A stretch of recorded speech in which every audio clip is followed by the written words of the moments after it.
हमारे साथ बातचीत करने के लिए हैं भारतीय जनता पार्टी के वरिष्ठ नेता हैं नलिन कोहली जी। नलिन जी, राष्ट्रीय प्रतीक को लेकर जिस तरीके की बात सामने निकल कर आ रही है, बहुत सारे लोग ट्वीट कर रहे हैं, फोटोज़ कंपेयर कर रहे हैं कि ये जो प्रतीक लगाया गया इसमें जो शेर हैं वो क्रूर दिख रहे हैं। तो क्या प्रधानमंत्री नरेंद्र मोदी एक क्रूरता का शासन देखना चाहते हैं आने वाले दिनों में? उससे जोड़कर देखा जाए, बेबुनियाद बातें हैं और कभी कभी बेबुनियाद विवाद करने का एक प्रयास भी करते हैं कुछ राजनीतिक दल और कुछ राजनीतिक नेता। अब देखिए किसने किया। महुआ मोइत्रा जी ने पहले इस बात को उठाने का प्रयास किया।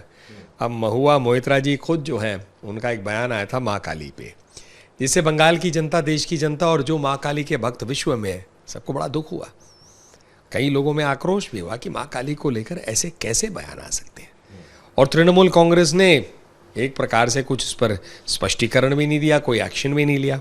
अब ये भी तो हो सकता है कि उनको लगा होगा कि ये विषय बहुत बड़ा बन रहा है तो मुझे कुछ और विषय का एक विवाद खड़ा कर देना चाहिए, चाहे विवाद में कोई दम हो या ना हो, चर्चा तो हो जाएगी।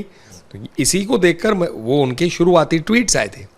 अब इसको लेकर हरदीप पुरी जी का स्पष्टीकरण भी आया। ट्वीट्स में उन्होंने लिखा भाई वही चीज़ है, एक जो है 1.5-2 मीटर के बीच में, एक जो है जो बनने वाला है संसद के ऊपर में वो होने वाला है 6 मीटर से ऊपर, तो 3.5-4 गुना बड़ा है, वो भी 33 मीटर की हाइट पे जाके लगेगा। तो प्रोपोर्शन की बात होती है, डायमेंशंस और प्रोपोर्शन में, उसमें ऐसा एक विवाद खड़ा करने का की बात हो रही। जो जिसने बनाया है वो शिल्प हमारे जो आर्टिस्ट हैं उन्होंने भी कहा बिल्कुल वही सेम चीज़ है। अब ऐसे विवाद अगर खड़ा करना है तो कल कोई ये भी तो कह सकता है कि भाई ये बब्बर शेर है। बब्बर शेर हिंदुस्तान में कहाँ पाए जाते हैं? गिर में पाए जाते हैं। गिर कहाँ है? गुजरात है। मोदी जी गुजरात से हैं, तो अब इसमें एक विवाद अगर खड़ा करना है तो कल इस पे भी कोई कर सकता है। ऐसी बातें नहीं होनी चाहिए। लेकिन वास्तविकता क्या है? मतलब जो अशोक स्तंभ, जो वास्तव में अशोक स्तंभ था जिसको प्रतीक बनाया गया था, उसमें उसका जो मूल स्वरूप है उसको ही बड़ा किया गया है, तो इस तरीके की कंडीशन हुई है, या फिर वास्तव में छेड़छाड़ की गई है? ये जो आरोप होगी और क्यों करें यार छेड़छाड़?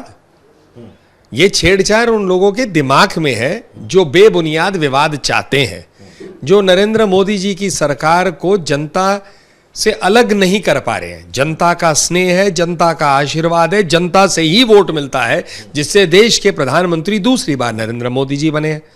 और ये वो लोग हैं जो जनता उन्हें नकार रही है। वो चाहते हैं कि देश जो है उसकी बागडोर जो है नरेंद्र मोदी जी के हाथ में रहे, उनकी सरकार के हाथ में रहे, क्योंकि ये सरकार जो है गरीबों की कल्याण के लिए लगातार काम करती है, निरंतर काम करती है। Startup India, stand up India, गरीब कल्याण योजना, प्रधानमंत्री जनधन योजना, उज्ज्वला योजना, कोई कमी नहीं है। आपको क्या लगता, मतलब कि एक के बाद एक इंसिडेंट होते चले जा रहे हैं लगातार? हर 6 महीने में, 1 साल में कुछ ना कुछ बड़ा होता है। कभी आंदोलन हो जाता है, कभी धरना हो जाता है, कभी कुछ हो जाता है। तो ये सब कुछ जो कुछ हो रहा है ये एक टूल किट के जरिए किया जा रहा है नरेंद्र मोदी सरकार को अस्थिर करने के लिए, भारत के बदनाम करने। ये बिल्कुल, इसमें इस बात को नकारा नहीं जा सकता कि कुछ इसमें प्रायोजित भी लोग हो सकते हैं जो कहीं ना कहीं विदेश से भी पैसे लाकर हर 1 दिन 2 दिन 4 दिन बाद एक मुद्दा। आप देखिए अभी पीछे ईडी का चीज करने पर मुद्दा। बिल्कुल, आप देखिए ना, कुछ दिन पहले एनफोर्समेंट डायरेक्टरेट का एक बहुत बड़ा खुलासा आया एमनेस्टी इंडिया को लेके कि भाई उनको सरकार कौन सी थी? कांग्रेस की। FCRA में पैसे मिलना बंद हो गया तो अलग कंपनियां बनाई ताकि विरोध जो है मोदी जी के खिलाफ में कर पाए ये लोग। और मतलब पूरे कानून का फलूदा बना दिया एक किस्म से। ऐसे थोड़ी ना चलता है।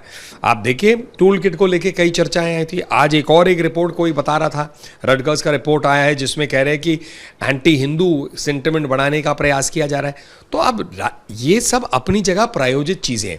भारत की जो राजनीतिक दल जो अलग अलग विषय उठाते हैं उनका अधिकार है विवाद, अपना प्रयास है विषय उठाना, एक विवाद खड़ा करने का प्रयास करना। लेकिन महत्वपूर्ण बात है जनता जब मोदी जी को वोट दे रही है उसको स्वीकार क्यों नहीं रहे? वो तो देश के प्रधानमंत्री है ना। बिल्कुल, बहुत हमारे साथ बातचीत करने के लिए बहुत बहुत धन्यवाद। तो सीधी तौर पर जो है अब देखने वाली बात यह है कि हर एक दिन एक नया मुद्दा आता है और उस पर राजनीति होती है। विपक्षी दल सरकार को घेरने की कोशिश करते हैं, सरकार की तरफ से स्पष्टीकरण भी दिया जाता है, लेकिन ये जो राजनीति है ये लगातार जारी है। वीडियो जग्गा के साथ Himanshu Tiwari, Republic media network, Delhi.